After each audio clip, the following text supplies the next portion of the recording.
Hello everyone, Paul here from RoJoBe Music, but not at the shop or the workshop, at home because of lockdown. So today's video is about some of the other projects I've been working on during lockdown. Some of you I'm sure have already seen the video on the dulcimer type instrument. It was handmade. So in this video I'm going to show you a series of canjos that I've made. So what is a canjo? Well, it sounds like banjo, so that's kind of what it's based on, but they're generally one string, okay, and made with an old tin can, so hence the name canjo. Now I've actually made 4 of them, however I have already sold one of them, which featured in a previous video. Some of you may have seen. It was a little can about this big that said tea on it. It was an old tea can, although it was made of stiff cardboard, but it still gave quite a good sound. Okay, so this first one I'm going to show you is actually the first one that I made. Okay, so this is made from a cookie type snack tin, a more peanut chocolate wafer roll.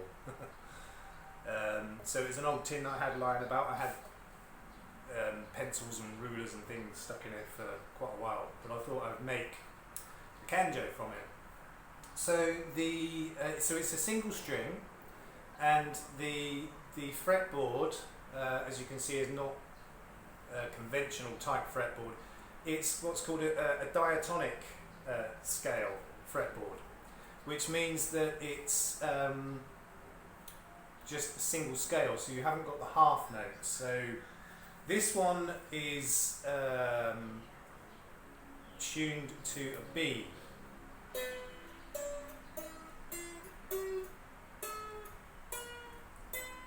So it's a simple scale. And that makes it very easy to learn to play, because it's basically a do-re-mi scale. And sorry, this has got a B string on it, but I've tuned it up to a C. And so you can play around with these. You can put different strings on them. I use guitar strings, not old guitar strings, new guitar strings, but quite cheap ones. So you can put on what string you like. So I've put a B string on this, which is the second string of a guitar, and as I said, I've tuned it up to a C, I think. Let me just check that with my tuner. No, sorry, so this one is still B. It's tuned to a B, which is the second string of a guitar. So it's quite a simple design. It's just a simple piece of wood. In actual fact, it's pine of some sort, not sure exactly which one.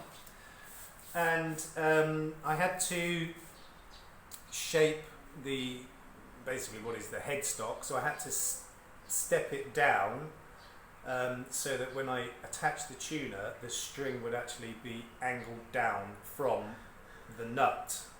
So I've just used an ordinary guitar type tuner, and I had to put this kind of like a string tree just to hold the string down before it goes onto the tuner, otherwise it was going up too high.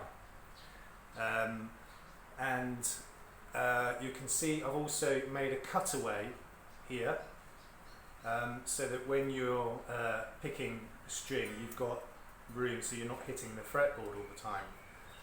This is the pick I use for playing these instruments. Some of you might recognise this. And as you can see, it's quite well worn. I use it for playing these and for playing my dulcimer. I also use it for when I'm playing my mandolin as well. So it's quite a simple design. It's just a piece of wood that you shape. You have to obviously get the fret spacing exactly right.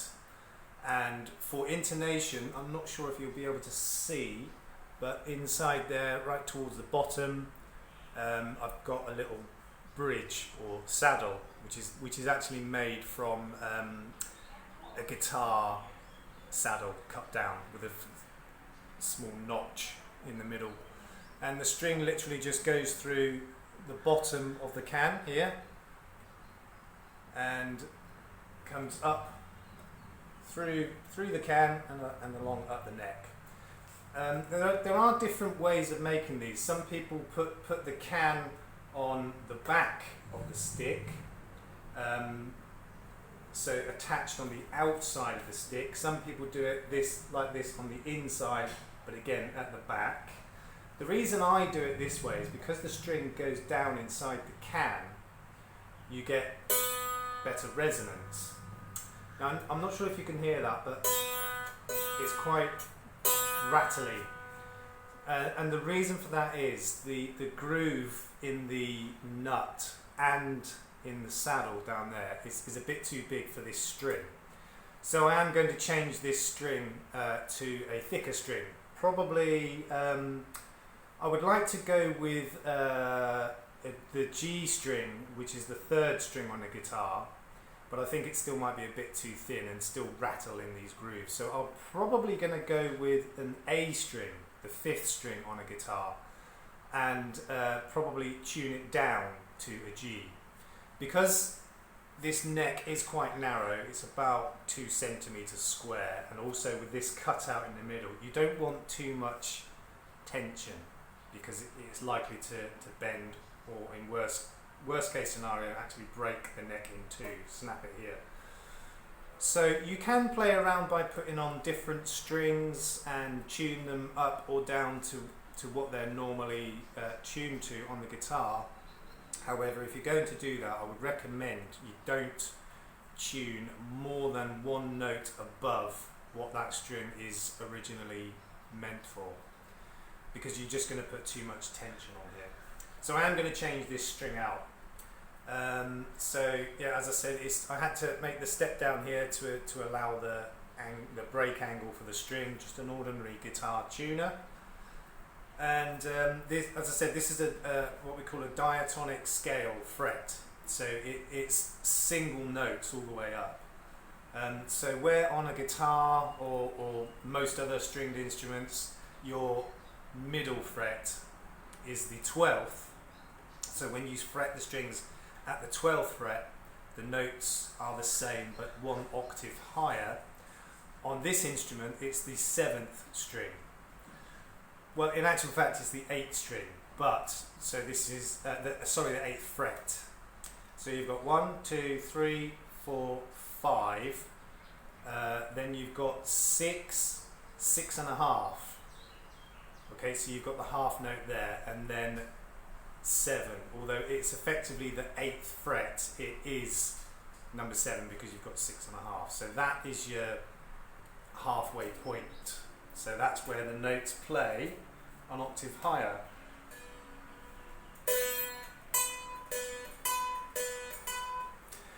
So the good thing about these canjos is because it's only one string, you can play it left-handed or right-handed. I'm left-handed, so as I'm sure any of you who have any knowledge of music and musical instruments at all will know that for left-handed players it can be a problem finding instruments, because not so many of them are made in left-handed, and even if they are, often they're more expensive. Why, I don't know, but there it is. So these you can play left-handed or right-handed. Now, as I said, they're ever so easy to learn to play because it's just an ordinary scale.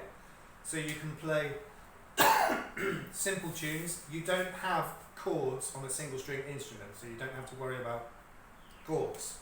So you can just play simple basic tunes.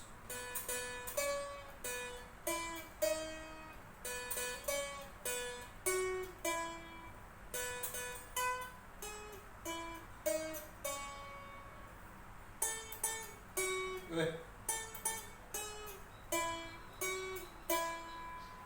happy birthday. So, you know, you don't have to worry about chords, so it's anybody, and I mean anybody, could pick this up and learn to play it within minutes. Okay? literally. I mean, they are so easy to play, and because the can acts as a resonator, and because it's relatively small, they're not very loud, so you can play away to your heart's content and not annoy your family and your neighbours and everything else. So you can play many tunes on a single string instrument.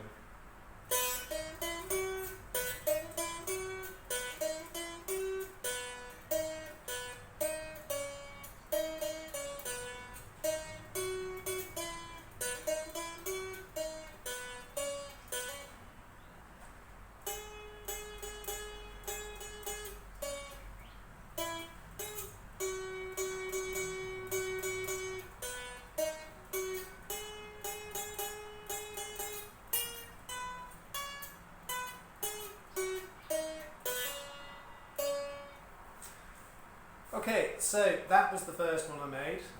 I was quite pleased with it. Everything turned out fine. As I said, I will be changing the string because the grooves in the saddle and the nut are a bit too big for this string, so it's buzzing a bit.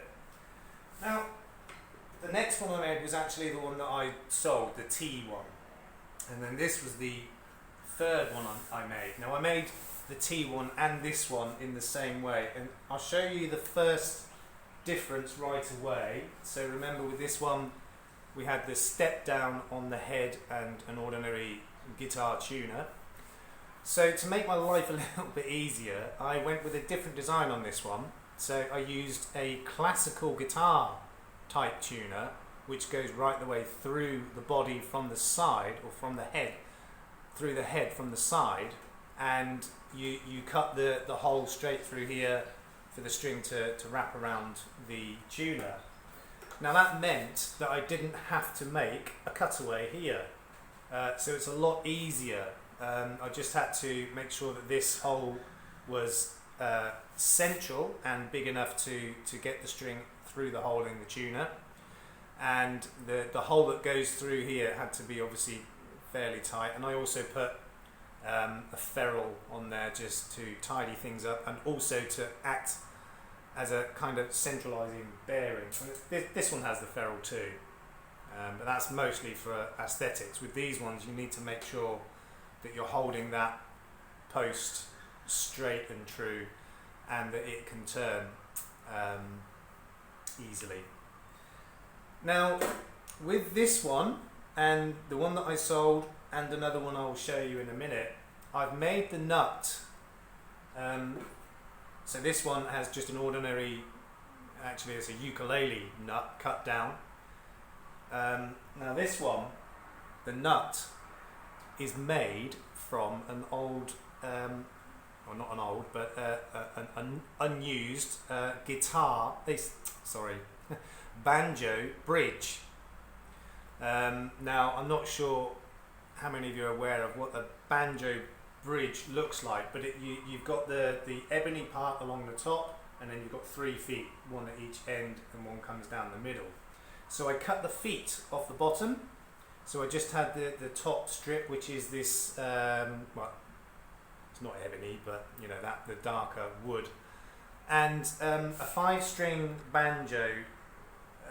Obviously the bridge has five grooves in it, so if you think this is the bridge, okay, you've got your 5 grooves, okay, so I cut it at the 2nd and 4th groove. So if you cut it at the 2nd, you've got the 1st groove in the middle of that piece, and then you cut at the 4th groove and you've got the 3rd groove right in the middle of that piece.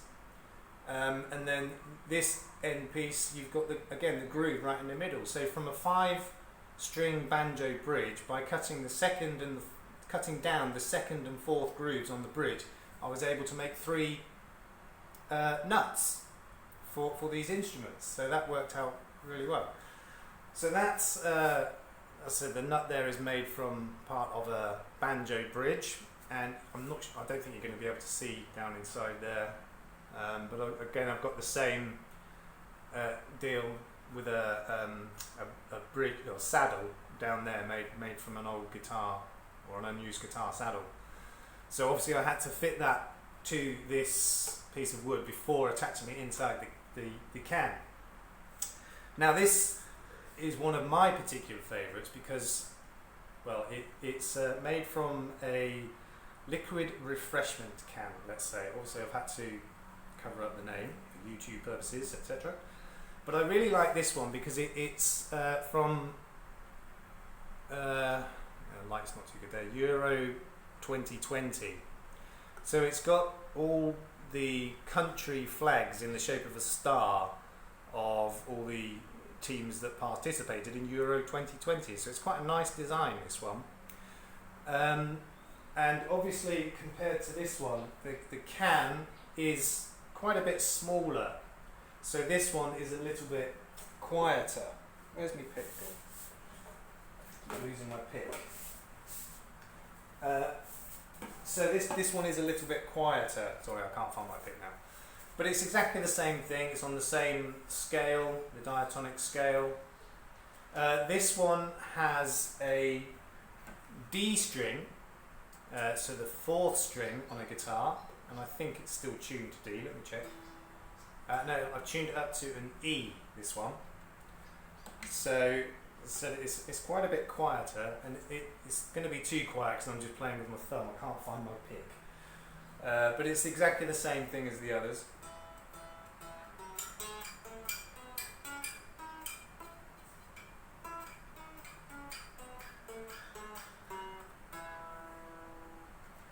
Okay, so it is quite, it's a fair bit louder when you play with the pick, which, as I said, I can't find right now. But I was much happier with this headstock design where I used a classical guitar style tuner and cut the hole through there. I don't have to do the step down here. It's much easier, and it works just as well, possibly a little bit better actually. Okay, so that's that one. Now the last final one that I made quite recently. Let's see if I can find my pick. That's really annoying. Okay, never mind. So this one, exactly the same thing again. So we've got the classical guitar style tuner, the part of the banjo bridge to make the nut, the same scale on here, but this one's a little bit different. So this is made from a cake tin of this brand. Now when I originally made it, I did have the lid on here, which is made, so this is tin, so the rim of the lid was made from the same tin, but it had a hard plastic insert in the middle. I was dubious whether or not it was going to work like this, and it didn't. So I took the lid off, and I've actually used a thin piece of ply as the top. Now this is actually this is the back that I removed from my banjolele, because I preferred it without the back on it. And it's a nice piece of wood. It's only sort of 2.5 mil thick, so it's right for this kind of application. Now the neck does go right through on this, so I had to, from here to about here, I've had to do a cutaway similar to this, so that it's basically the length of the top of this, because otherwise this top would be touching the neck all the way down. You'd have no resonance and no sound. So I had to do a cutaway from here right the way down to here. Now the bridge and saddle, so this is a part of a guitar saddle, and it's for the bridge part. I don't know how well you can see that, but I've actually stuck it onto a lolly stick or a popsicle stick. Now normally for something like this, like the dulcimer, I would do I fit the bridge floating so that you can move it up and down for intonation. But because this one's going to be for sale, and people who buy something like this may not know about, you know, the floating bridge and how to use that for intonation, I decided to set this up so that the intonation was correct, and then glue this in place so it's fixed. But it really does work rather well. I can't remember what strings I've got on these, so I'll just check. Okay, so this is a B string, second string from the guitar, but I've tuned it up to a C, which is obviously one of the common keys that many instruments are played in.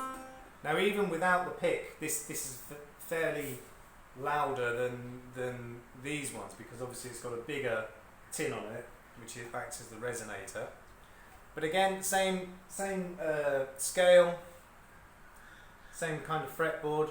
I am going to put a cutaway in here. I didn't originally because I wanted to see how well it played, but it's sometimes when you're picking, you're hitting the neck here. So I'm going to do a cutaway from this last fret to the body, the same as I've done with these. And the way I've got the string mounted on this one, the other two, the string goes literally through the bottom of the can, but this one I've got, I'm not sure what these are called, but you basically screw it in and it's got a triangle bracket on it. So I've just wrapped the string around that and looped the end of the string through the Dubrifirkin on the end. I can't remember what it's called.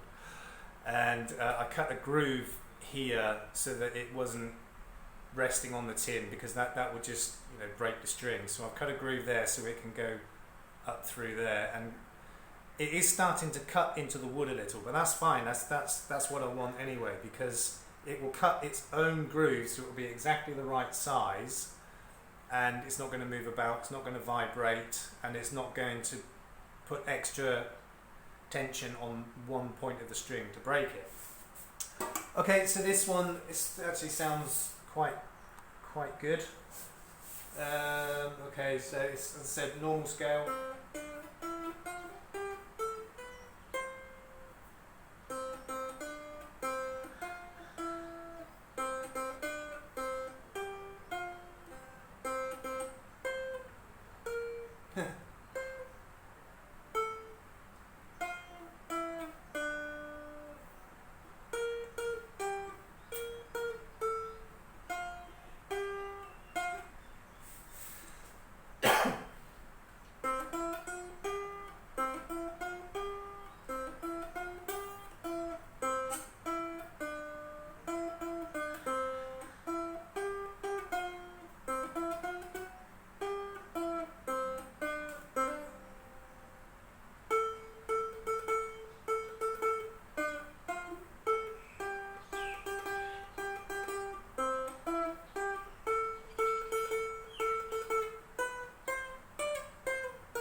Okay, so Canjos, single string, anyone can play them, young, old, beginner, intermediate. They're really easy to play. They're not too loud, so you're not going to be annoying everybody around you whilst you're learning to play. But they're really simple to learn.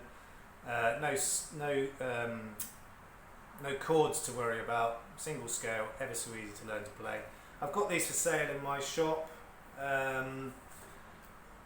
Obviously that's irrelevant right now with lockdown. So this one I've got priced at 600 baht, which is about £11 or $15.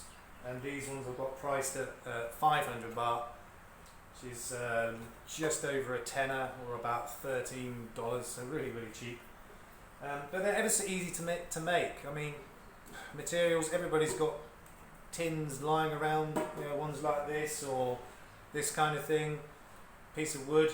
The only difficulty for some people might be the hardware, the tuner, string, nut, bridge, tailpiece. But if you can get hold of a tuner and a string, everything else you can make. That's what it is, a picture hanging bracket. And you know, the bridge and the nut you can make out of pieces of wood or plastic, or you know, small bolts or something like that. So they're cheap and easy to make and fun to play. Okay, I hope you enjoyed this. If you did, please give it a like and a comment. And if you haven't already, please subscribe to my channel and hit the notification bell. There will be other videos coming out soon. I'm actually going to do a couple of them on ukuleles next. So thank you very much for your time. Be safe, everybody. Peace out.